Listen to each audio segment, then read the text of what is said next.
Ya, benarkah DPR RI akan menggunakan haknya untuk mencabut kewenangan Mahkamah Konstitusi? Kita akan membahasnya bersama anggota Komisi 3 DPR RI yang juga Wakil Ketua Umum Partai Gerindra, Habibur Rahman, dan pakar hukum tata negara dari Universitas Andalas, Ferry Amsari. Selamat sore, Abang Da semuanya. Sore. Ya, selamat sore. Saya ke Bang Habib dulu. Bang Habib, ini selain mendukung sistem pemilu proporsional terbuka, materi apa lagi yang kemarin dibahas dalam pertemuan 8 fraksi?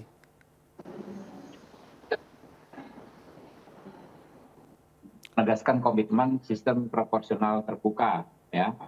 Lalu kemarin memang saya menyampaikan bahwa saat ini semua pihak sudah menyampaikan sikapnya. Rakyat yang diwakili secara formal oleh partai politik, 8 fraksi menyampaikan ya condong ke proporsional terbuka. Pemerintah juga demikian, ya. Pak Jokowi melalui 2 kementeriannya, baik Kementerian Dalam Negeri, Kementerian Hukum dan HAM, ya, menyampaikan proporsional terbuka, ya. Lalu masyarakat sipil juga menyampaikan tuntutan yang senada, baik di media massa maupun media-media online. Sehingga menurut kami nyaris tidak ada ruang bagi MK untuk memutuskan proporsional tertutup. Nah, kalau MK ya sekedar mengedepankan kekuasaan, kewenangan bahwa mereka berwenang untuk mengadili undang-undang, untuk mengabulkan tuntutan yang ada dalam petitum, saya sekedar mengingatkan bahwa DPR juga punya kewenangan. Kami sebagai lembaga legislasi, ya, lembaga legislasi yang juga kami ini juga DPR dan MPR melahirkan MK, memilih hakim konstitusi, merancang undang-undang MK, merancang undang-undang pemilu juga punya kewenangan. Kami juga bisa menentukan sikap berdasarkan kewenangan yang kami miliki demi menyelamatkan sistem demokrasi kita saat ini. Sikapnya akan seperti apa, Bang Habib? Apakah akan memangkas atau meniadakan MK gitu atau seperti apa? Enggak. Ada 2 ketentuan. Yang pertama terkait undang-undang pemilu sendiri, ya, soal proporsional terbuka atau tertutup sendiri, ya. Kami, menurut saya akan mengusulkan ya segera dibahas lagi saja, khusus tentang ketentuan tersebut kita bahas lagi di DPR, lalu kita tetapkan sebelum pelaksanaan pemilu. Ya. Yang kedua, ya, terkait undang-undang MK, ya, ini juga mulai banyak masukan dari masyarakat, ya.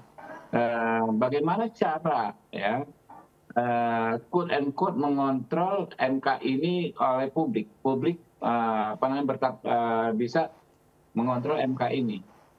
Jadi jangan sekedar mengedepankan kewenangan, kekuasaan, tapi ya putusan-putusan yang berkualitas, gitu kan, yang juga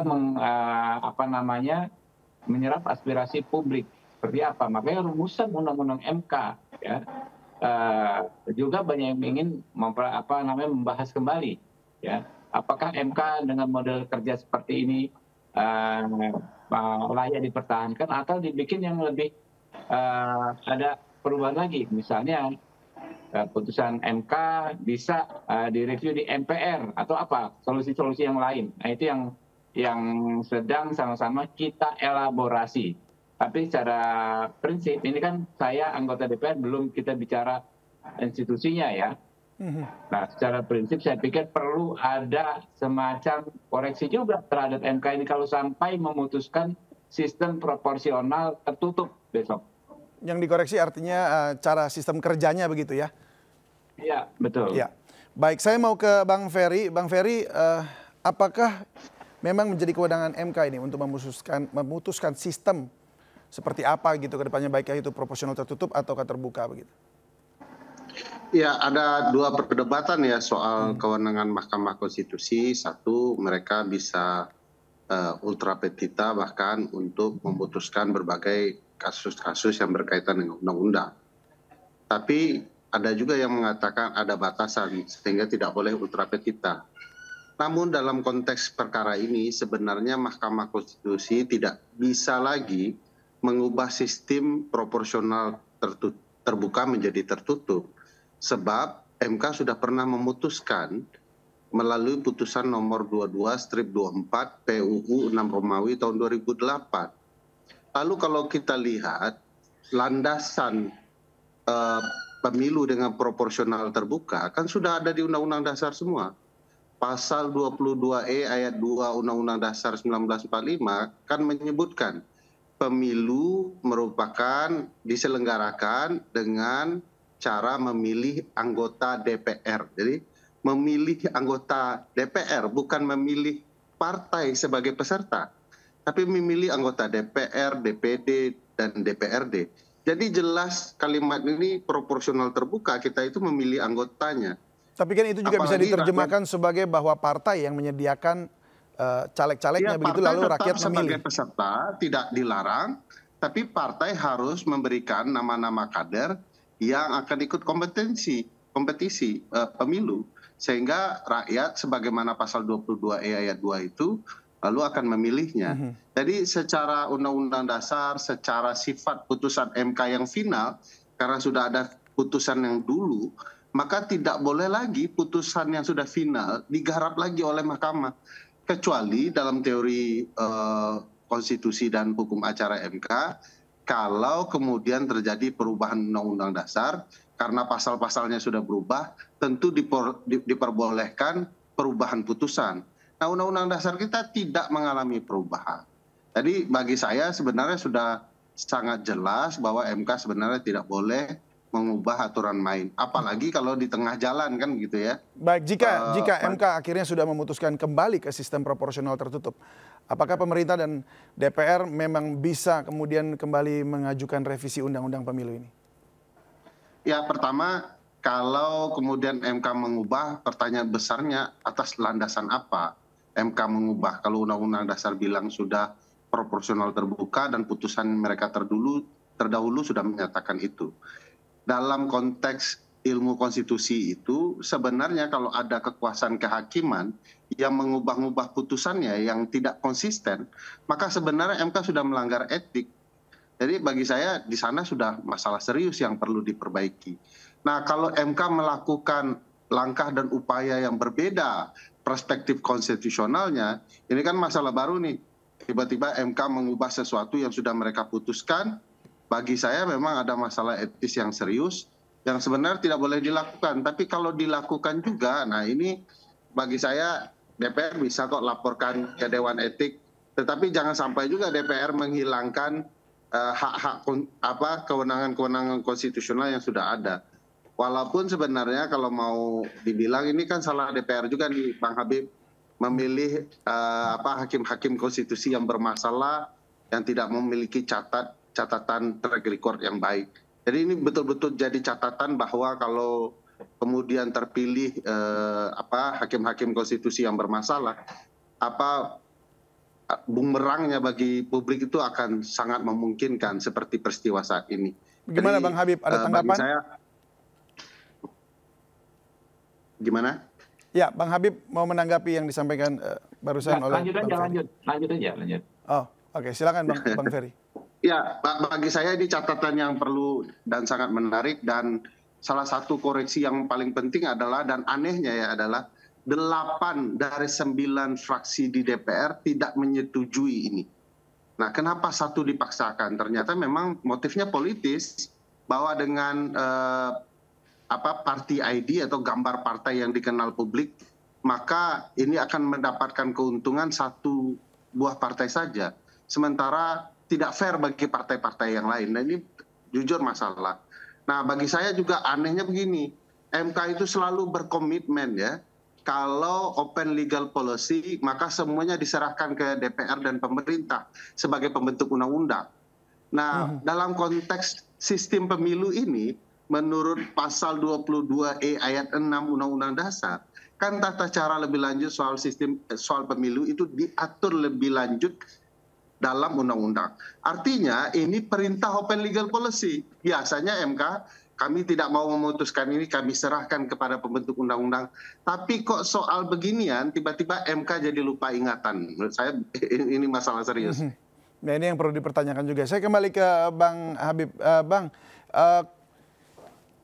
kita tahu bahwa di proporsional terbuka juga tentunya ada kelemahannya. Di antaranya juga kalau saya lihat begitu ya, mengenai kaderisasi begitu. Kadang-kadang ada orang yang karena hanya dia mungkin menang pamor saja, tenar, lalu kemudian naik, belum teruji dia punya nasionalismenya atau kemudian kinerjanya gitu melalui sistem di partai begitu, tahu-tahu jadi naik begitu. Nah ini menjadi salah satu kelemahan dan akhirnya nggak teruji juga dia punya kesetiaannya untuk tidak korupsi seperti itu ya, artinya jujur. Nah ini bagaimana Bang dengan tanggapan di tengah masyarakat yang seperti ini? Mereka ada juga yang ingin udahlah mendingan tertutup begitu. Ya, saya pikir itu perdebatan yang terlalu lambat ya. Mestinya itu memang sudah kita selesaikan 20-an tahun yang lalu soal kaderisasi. Kaderisasi tidak paralel dengan usia ya, orang usia muda tidak layak maju sebagai anggota dewan dan lain sebagainya. Kaderisasi bisa terus berjalan sepanjang waktu. Nah, soal kritikan soal biaya dan lain sebagainya menurut saya juga banyak masih banyak yang bisa diperbaiki dalam konteks teknis. Tetapi kalau substansi kelemahan teknis itu nggak bisa mengesampingkan substansi betapa mahalnya, betapa pentingnya partisipasi masyarakat untuk memilih calonnya secara langsung, anggota-anggota dewan ini secara langsung memilih orang yang diamanatkan oleh konstitusi kita, gitu kan?